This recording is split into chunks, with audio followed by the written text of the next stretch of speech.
A grisly discovery on a quiet rural road in Wisconsin. 2 suitcases inside the naked and mutilated bodies of 2 women. What happened to Jenny and Laura? They came together in a secret and dark world, their fates intertwined by the sexual deviant who killed them, and his identity will shock you. Jenny Gomez's family desperately searched for their 19-year-old daughter who went missing from her home in Oregon.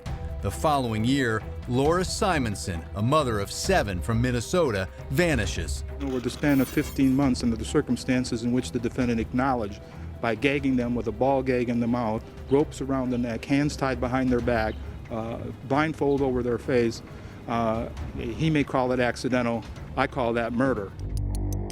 Jenny and Laura never knew each other, so how did their bodies end up together on that rural road? You will never guess who cops say committed the heinous acts. A police officer, a 12-year veteran of the West Allis, Wisconsin Police Department.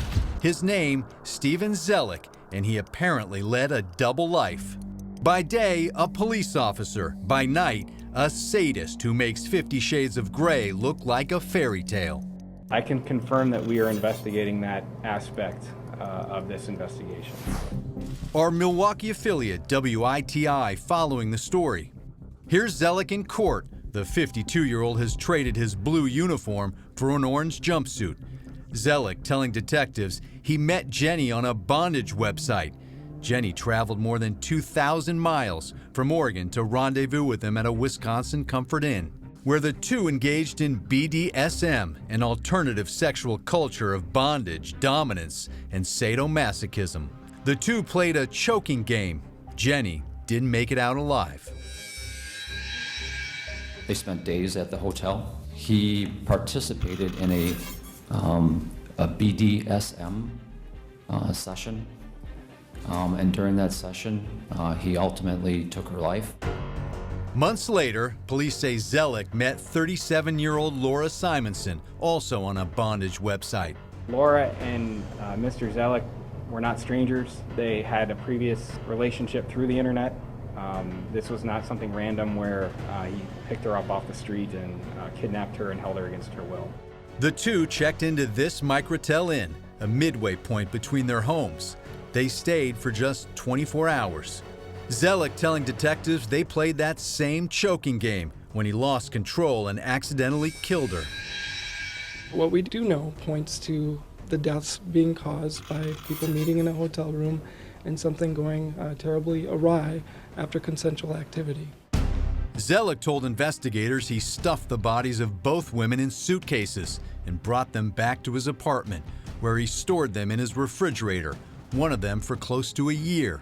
He later put them in the trunk of his car. Detective Jeffrey Recknagel interviewed Zellick after highway workers found the 2 suitcases on the side of the road. He told me that he had been storing these bodies in the trunk of his vehicle, and that the smell was so strong that he decided that he had to get rid of them. I can tell you that at this time, Zellick did confess to being involved in Laura's death here in Rochester. His attorney argues the suitcases were left in plain sight about a half mile from the police department, and that Zellick intended for the suitcases to be found. One, the evidence establishes that these suitcases were not hidden, and then second, there's no crime to conceal if it's an accidental death.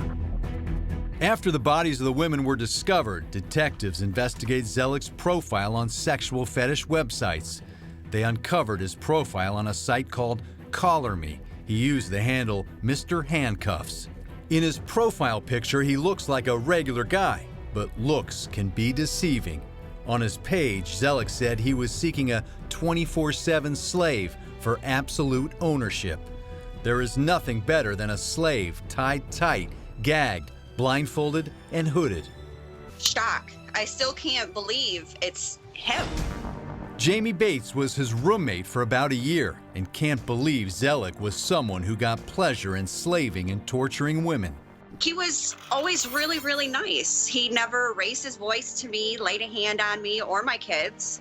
Jamie says in the beginning there was a romantic relationship between them, but they later became friends. I remember snooping around after I had moved in with him and seeing stuff in his basement.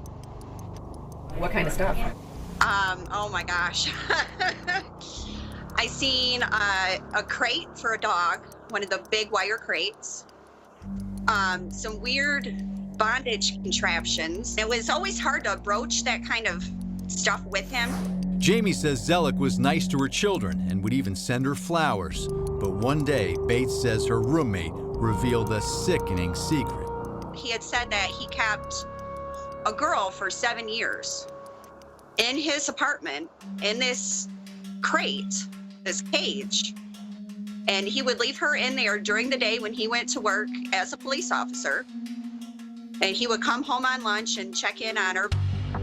After that, Jamie secretly planned to move out. I had my children there around him, and to think that we all could have been victims. Oh my gosh. Oh, sorry. Frightened for her life, she waited for Zellick to go to work, packed up her kids, and took off in a U-Haul. I can't stop shaking. I can't eat. I'm really, truly scared that they're going to find more. And there was so much more to find in the life of this sexually twisted ex-cop. Do you think it's proper, Steve, for an officer on duty in uniform to be approaching a woman and continually asking her for lunch?